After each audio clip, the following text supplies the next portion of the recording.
This is the most relevant and real conference I've ever been to. Thank you. I don't know whether people are aware, but I'm a present patient at the Royal Adelaide Hospital, and the 90-year-old volunteer kiosk is going to be no more when it transfers to the new hospital. The people who are there cooking food will be no more. So this is already happening. I think one of the main problems in the welfare sector is they do not listen to the life stories and the real on-the-ground wisdom of those who've been through it. Not those who are going through the agony presently, but those who have been through it. And therefore they conceive well-meant policies which are doing for rather than working with, and frankly, they don't work. But I want to thank you so much. I heartily endorse what you're saying, and I think that we're in a very dire situation. It's been a privilege to be here. I wondered how relevant it would be, but I think, glory, hallelujah, thank you. Oh, and can I have your copy of your paper? Yeah, there will be a copy. Yeah, thank you. Next question.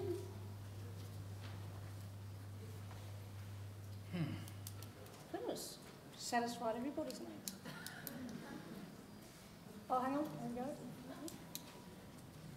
we go. Is this working? Yeah, hi, Paul. I've just got a quick question for you. There seems to be a lot of emphasis these days. If you listen to the Director of Housing Services, Fagan Smyth in Brisbane at a conference recently, talking about the principles of social impact bonds.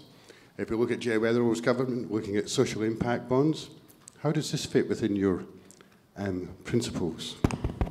That working all right? Yeah. I'd use the old Mary MacKillop principle.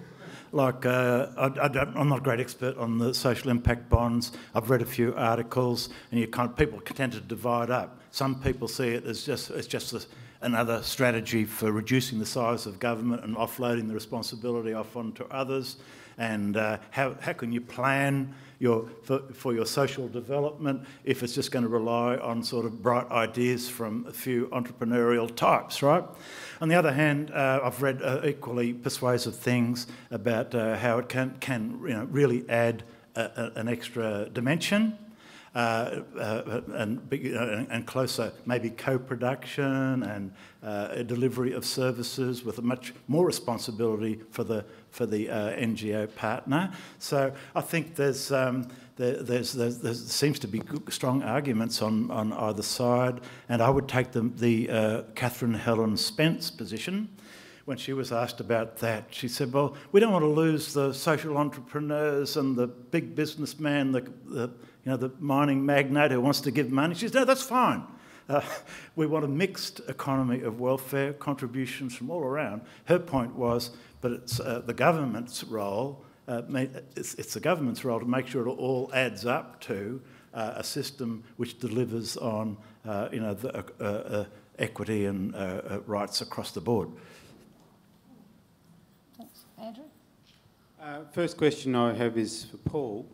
To what extent do you think the marketisation of community services is a policy and a program that is inevitably going to fail? Because we've already seen that the growth of some for-profit providers into the employment services sector is attracting very negative press because they're simply not delivering services. They're clearly parking people in the northern parts of Adelaide. Inevitably, there's going to be a backlash and government's going to have to reconsider. So do you see that as an inevitable cycle? I guess my question for Julian is, you talked about equity, not equality. Just how acceptable is that discourse in Australia today? Are we, as a people, willing to accept equity as something that you're almost defining as less than equality? Well, I think we still aspire to equality. I think I tried to make suggested my answer to Andrew's question there when I was trying to work out why it is this agenda, like this real push we've seen. It's only more in the last 12 months or 18 months in this direction of radical marketisation and contestability, and the for-profits are really coming out of the woodwork. It's a mystery to me, apart from pure ideology, a la David Cameron, The Big Society, when you don't see people actually arguing for it, pushing for it. All the surveys people do, who would you like to provide the services, people usually say the government. Well, I'm sure they'd include the community sector. So it's, and then people, whether it's employment services, people have catalogued the way that it strips the professionalism out of the agencies, in an attempt to drive down costs. I think you talked about the universities, you all start competing with each other. How can Catherine Helen Spence get them all together around a common agenda if they're all fighting with each other for the money? So for all these reasons, we've known it's since Hilmer in the 1990s and the experience of the employment, the negatives of the model, and the Productivity Commission itself listed these, they've piled up. And so I guess if a system has all those problems, hopefully your prognosis that it will fall in on itself will come about. Firstly, I don't actually see equity as a lower goal than equality at all.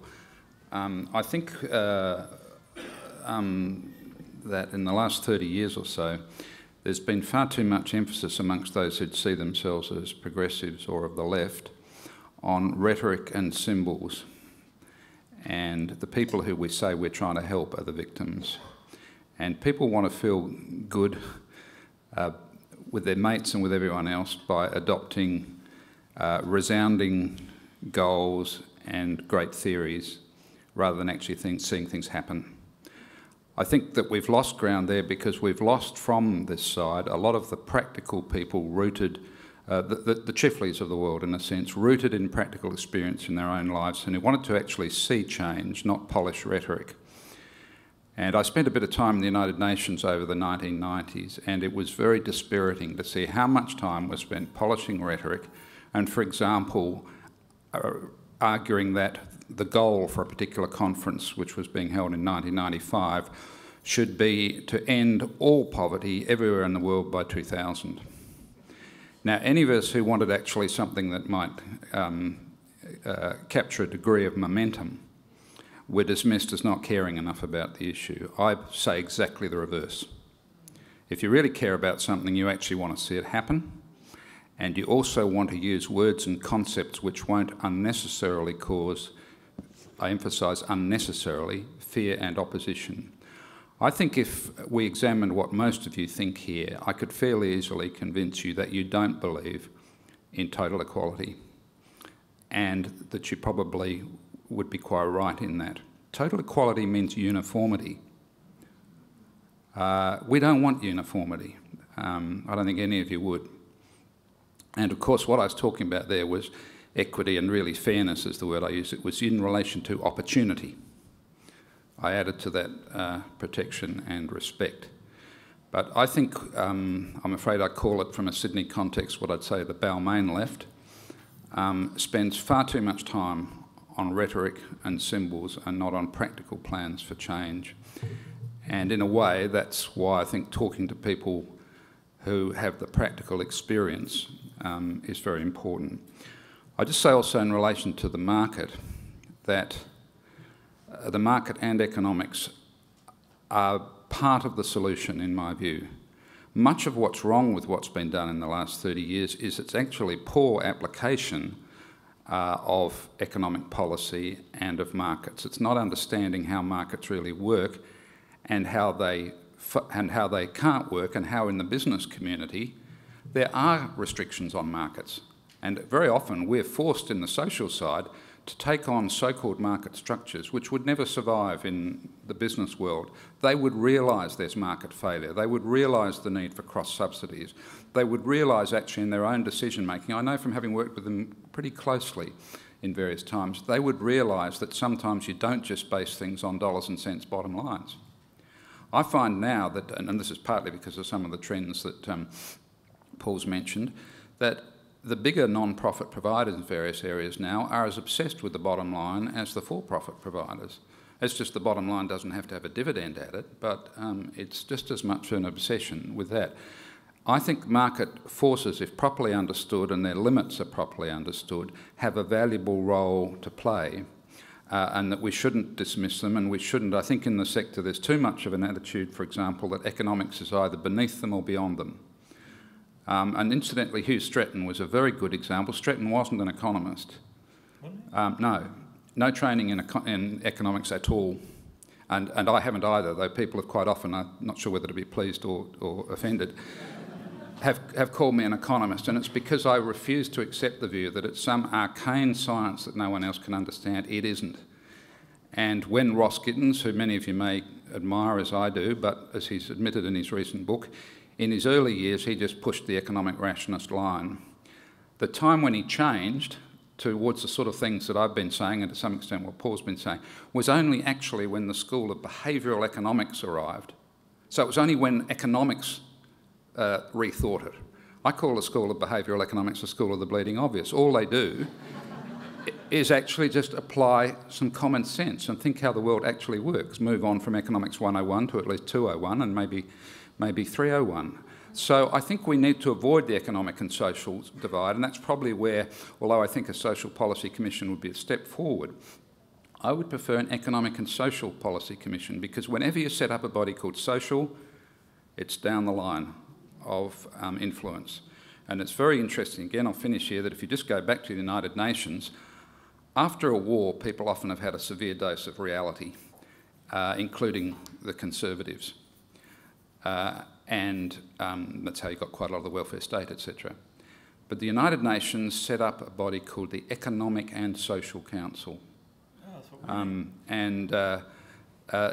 There's been many people around the UN who are concerned about poverty will say, let's have an economic council which we try and get to do things. Or others will say, let's have a social council.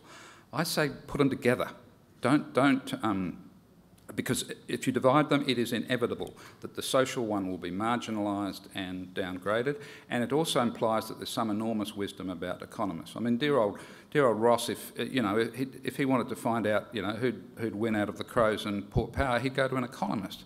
It's ridiculous now how things are attributed to being some special wisdom of the economists when they're the bleeding obvious. Many of you may know that economists develop these theories, and they say other things being equal, and then they'll talk about externalities, which is, in other words, things that are not equal. And to them, frankly, in my view, reality is an externality. They just develop theories and other things being equal and whack them into their models. And we shouldn't worship at the shrine of economists, and we shouldn't look down on economics and the market, and we shouldn't feel that we're incapable of engaging with it. I think the market is an important part of it. I agree with most of Paul's criticisms, but I think that we should understand that some elements of it are valuable and overcome some of the weaknesses in our own thinking and our own sector. Can I just follow on from that? When we were in government and we referred the question of what should Australia do around disability to the Productivity Commission, I shivered and thought we'll end up with some rationalist sort of approach. But because the Commission took a really different view in the way that they conducted their inquiry by including a lot of people with disability as commissioners and into their thinking, that's where we've ended up with the Productivity Commission, the market model, having an understanding of the social question, which resulted in the groundbreaking report that they brought down. I've really enjoyed today. Thank you. Thank you very much. Well done. Unless there's another question, I think we might break for lunch.